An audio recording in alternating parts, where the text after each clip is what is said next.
ہماری آج کی ویڈیو میں ہمارا چیپٹر ہے تھرڈ جو کلاس 5 کا ہے. اس کا موضوع ہے بی بی فاطمہ. آپ سبھی اس شخصیت سے واقف ہوں گے. آپ نے اس نام کو کئی بار سنا ہوگا. آئی ہوپ اسے آپ اپنے گھر میں بھی سنتے ہوں گے. آج ہم انہی کے بارے میں پڑھیں گے کہ ان کی کیا شخصیت تھی, کیا یہ خوبیاں رکھتی تھی اور کیسے یہ ہمارے لیے آئیڈیل ہے. بی بی فاطمہ حضرت محمد صلی اللہ علیہ وسلم کی سب سے چھوٹی بیٹی تھی. حضرت محمد کو آپ سبھی جانتے ہوں گے کیونکہ یہ مسلم سمودائے کے پروفٹ ہیں, پیغمبر ہیں, جنہوں نے اسلام کو دور دور تک پھیلایا ہے اور انہی کے تھرو ہمارے میسج آیا کرتے تھے جن سے ہم نے اسلام کو سمجھا ہے اور ہم انہیں فالو کرتے ہیں. ان کی والدہ کا نام حضرت ختیجہ تھا. بی بی فاطمہ نیک, عبادت گزار اور بہت محنتی خاتون تھی. خاتون مطلب لیڈی تھی.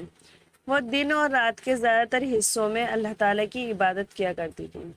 آپ سب اس لائن سے ہی پتہ لگا سکتے ہیں کہ آج جب کام اتنا آسان ہو گیا ہے تب بھی ہم چیزوں کے لیے وقت نہیں نکال پاتے, اور پہلے کے ٹائم میں تو ہر چیز بڑی مشکل ہوتی تھی. اس کے باوجود بھی یہ گھر کو مینیج کرنے کے ساتھ ساتھ اپنی عبادت کا ٹائم بھی نکالا کرتی تھی اور باقاعدہ عبادت کیا کرتی تھی. انہوں نے بہت سادہ زندگی گزاری اور ہر حال میں اللہ کا شکر ادا کیا. یعنی کہ وہ بہت ہی سمپل لیونگ تھی. کوئی شو آف نہیں تھا کہ میں پیغمبر کی بیٹی ہوں تو میں یہ نہیں کر سکتی وہ نہیں کر سکتی. وہ بہت ہی سمپل زندگی جیا کرتی تھی اور جیسی بھی کنڈیشن رہی اس میں ہمیشہ اللہ کا شکر ادا کیا ہے.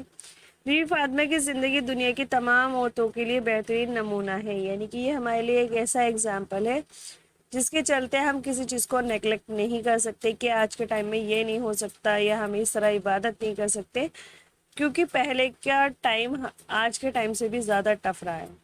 حضرت محمد اپنی بیٹی سے بہت پیار کرتے تھے. آپ نے ایک مرتبہ فرمایا کہ فاطمہ رضی اللہ تعالیٰ جنت کی عورتوں کی سردار ہیں, یعنی کہ ان کی لیڈر رہیں گی. حضرت محمد جب بھی کسی سفر سے واپس آتے تو پہلے مسجد میں 2 رکعت نفل ادا کرتے اور پھر بی بی فاطمہ کے گھر جاتے. آپ یہاں پر نبی کی محبت کا اندازہ لگا سکتے ہیں کہ سفر سے تھکنے کے باوجود وہ آرام کرنے سے پہلے بی بی فاطمہ کے یہاں جایا کرتے تھے. بی بی فاطمہ رضی اللہ تعالیٰ جب بھی آپ سے ملنے آتی تو حضور اپنی چادر بچھا کر انہیں اپنے پاس بٹھا لیتے.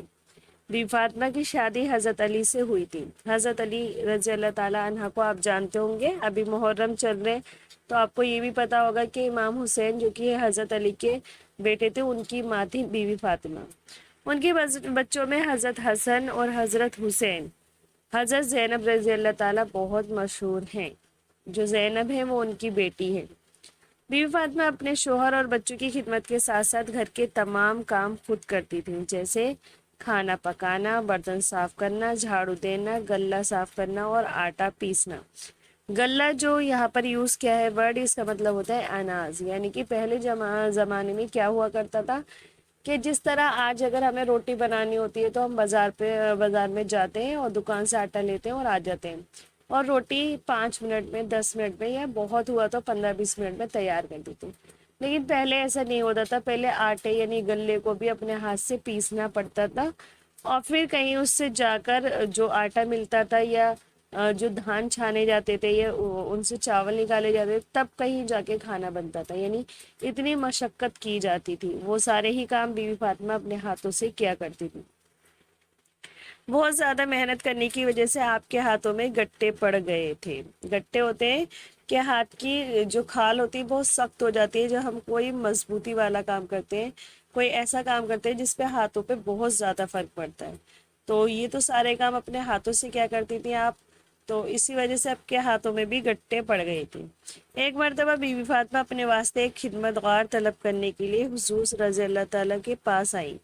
یعنی کہ انہیں لگا کہ انہیں ایک سرونٹ چاہیے, ایک ملازمہ چاہیے, تو وہ نبی کے پاس آئی. اس وقت آپ صحابیوں کے ساتھ بیٹھے تھے. بی بی فاطمہ رضی اللہ تعالیٰ شرم و لحاظ کی وجہ سے حضور سے کچھ نہیں مانگ سکی اور گھر واپس چلی آئی.